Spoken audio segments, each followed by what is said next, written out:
Welcome to the Inspirational Living Podcast.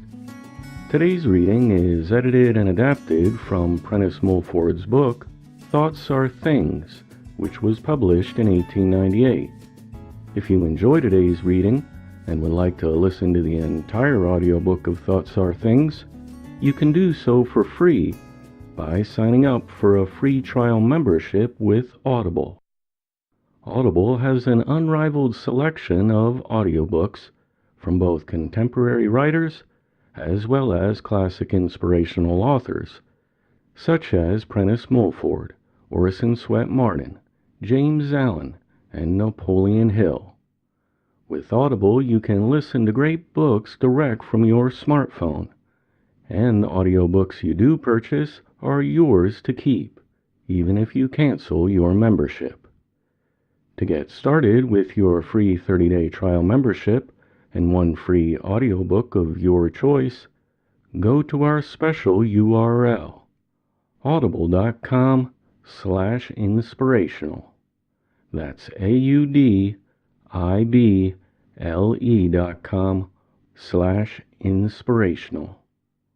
Or you can text the word inspirational to 500-500. Thank you.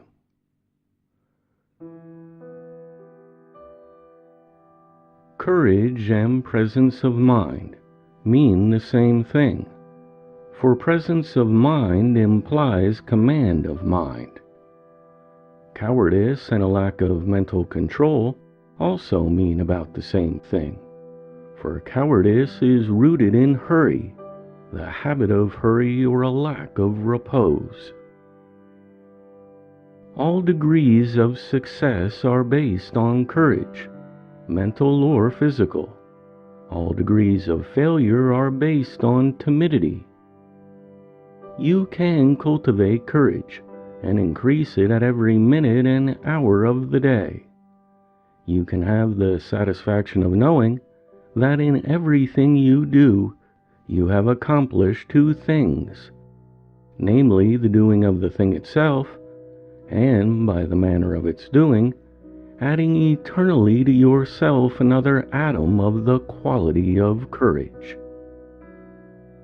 You can do this by the cultivation of deliberation of speech, of walk, of writing, of eating, deliberation in everything. There is always a bit of fear when there is a bit of hurry. When you hurry to the airport, you are in fear that you may be left behind, and with that comes fear of other possibilities resulting from that. When you hurry to work, or a meeting, or an appointment, you are in fear of some negative consequence of not being on time. This nervous habit of thought can grow to such an extent as to pervade a person's mind at all times and places, and bring on a fear of loss of some kind, when there is absolutely no loss to be sustained. For instance, a person may hurry to catch a bus, and act and feel as if a great loss would occur if they do not get on that particular bus, when there may be another one close behind, or at most 10 minutes waiting will bring it. Yet the fear of waiting those 10 minutes grows to a mountain in size, and is in that person's mind a most disagreeable possibility. Through mere habit, a similar condition of hurry may characterize that person's walking, eating, writing, in short, everything they do, and will render it more and more difficult for such a person to act with coolness and deliberation. Hundreds of the little acts of everyday life, such as picking up dropped articles from the floor, opening and shutting drawers, laying or reaching for things on the coffee table, and attending to minor details of dress, are done unconsciously in this hurried condition of mind, especially when some more important object engages our attention. We snatch, we clutch, we drive recklessly about in the doing of these things, and we weaken our bodies and become tired out, and finally panicky and easily frightened through this mental habit. For fear and cowardice slip in far more easily when the body is weak. This habit cannot be changed in a day or a year when it has pervaded a lifetime. Neither can the ills, mental and physical, resulting from such a habit be cured immediately. There can be only gradual growth away from them. The quality of mind or emotion underlying all this hurried mental condition, and consequently hurried action, is fear. Fear is but another name for a lack of power to control our minds, or in other words, to control the kind of thoughts we think about.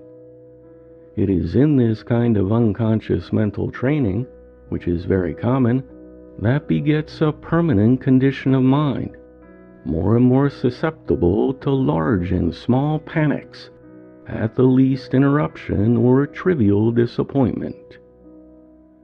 It makes for disappointments when none are necessary. It is the ever-opening wedge, letting in more and more the thought current of fear. For if you cultivate fear of one thing, you are cultivating and increasing your susceptibility for fear in all things. For example, if you allow yourself to sit in fear for half an hour, that the Uber car may not pick you up in time to get the train, you are much more liable to be seized with a series of little panics at every trivial occurrence or obstacle occurring on that particular journey. It is in this way that the nervous habit of mind enters into and is cultivated in the doing of so-called little things. If you pick up a sock or tie a shoestring in a hurry, you do so not only because such an act is irksome to you, but because you fear it may deprive you momentarily of some bit of pleasure. There you have again opened your mind to the thought current of fear of losing something. The cultivation of courage commences in the cultivation of deliberation in so-called little acts such as these. Deliberation and courage are as closely allied as fear and hurry. If we do not learn to govern our force properly in the doing of the smallest act, we shall find such control far less easy in the doing of all acts. If we analyze what we fear, we shall find we are trying to deal with too much at once of the same thing that is feared. There is only a relatively small amount to be dealt with now. In any transaction, in the doing of anything, there is but one step to be taken at a time. We need to place what force is necessary, and no more, on that one step. When that is taken, we then can take the next. The more we train our minds to concentrate on the one step, the more do we increase our capacity for sending our force all in one given direction at once. Such force extends, and should be so used, in the so-called minutest details of everyday life. In this way, deliberation and deliberate action become habitual, and we are in a sense unconscious of making ourselves more deliberate, just as after long training in the opposite and wrong direction, we are unconscious of putting on the hurried frame of mind. We have to deal with but one thing at a time, and when we place our thought or force on the thing we are doing now, pleasure is the inevitable result. When you dress, eat, walk, or do anything with your mind placed on something else, you are making the present act irksome. You are training your mind to make every act irksome and disagreeable. You are making the thing feared a certainty. To bring us all what we want, namely happiness, we need to have perfect control of our mind and thought at all times and places. And one of the most important and necessary means for gaining this lies in this discipline regarding the so-called little or trivial things. If you hurry and slur over these so-called petty details, you are the easier thrown off your guard or confused at unexpected occurrences. And in life, it is the unexpected that is always happening. We need to keep always our mind present with us. We want it always on the spot, ready to use in any direction. When you tie a shoestring and think a mile away from that shoestring, when you sharpen a pencil and dwell on one of tomorrow's cares, it makes it all the more hard to concentrate your forces when the situation demands it.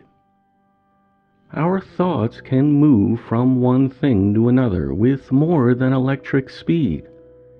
And if you unconsciously train this quickness to be ever darting from one thing to another, it will become almost impossible to keep it on one thing for 10 consecutive seconds.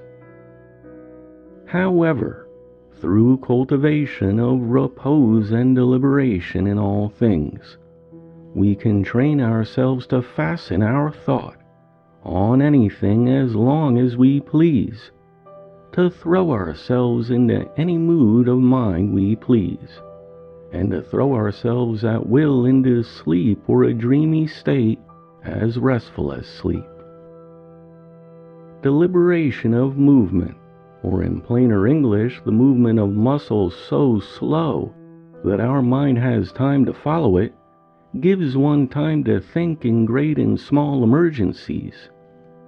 But a lack of such training causes unconscious physical action. The body moves without us being aware of it. Awkwardness, timidity, lack of tactfulness are all due to this lack of command of mind, caused by a lack of deliberation, or in other words, a trained incapacity for taking time to think or plan the proper thing to do. The terror-stricken person on a ship that seems in sudden danger runs up and down the deck to no purpose, and this physical action is in exact correspondence to their lifelong condition of mind, where thoughts have been ever darting from one thing to another, with each and every emotion or whim. The more deliberate person, whose mind is trained to take time to think and hold or concentrate its thought, holds themselves steady, and so gives themselves time to see what may be the opportunities for escape. To train then for courage is to train for deliberate movement in all things. For that is simply training to gather and hold your force in reserve, and let out no more than is needed for the moment. A person becomes cool and collected in the face of any great danger, when they have the power of holding their mind to the thing to be done that instant. Cowardice has no such power, and can see not only the source of danger, but a score of possible results, which may or may not happen to them. In the so-called trivial act of picking up a sock, or threading a needle, or opening a door, I do not argue that all one's force or thought should be placed on the act, but only enough to perform the act well, while the rest is kept in reserve. It is the same as in picking up a weight. You would not try to expend the force in lifting 1 pound that you would in lifting 50 pounds. But you do expend a great deal more force in the act of picking up a sock when your mind is preoccupied with something else. For you are then trying to do two things, or lift two weights at once. Remember that anything which is done in your mind expends quite as much force as if done with your body. In expending just enough force to perform any act, you cultivate and increase continually that desirable state of mind, which in everyday language is known as having your wits about you. That means, in other words, always having, no matter what you are doing, your mental eyes open in every direction. And while outwardly you seem all occupied in the one act, your mind, like a vigilant sentinel, is continually on the lookout, so as to give you notice in an instant of all that is going on about you, and also to direct you how to meet the event, whatever it may be.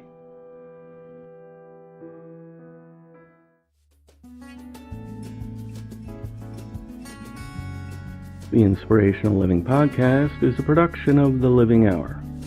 Learn how our Majesty meditation program can help you achieve greater mindfulness, abundance, happiness, and more. Visit livinghour.org/majesty and use the coupon code INSPIRATION for a 30% discount.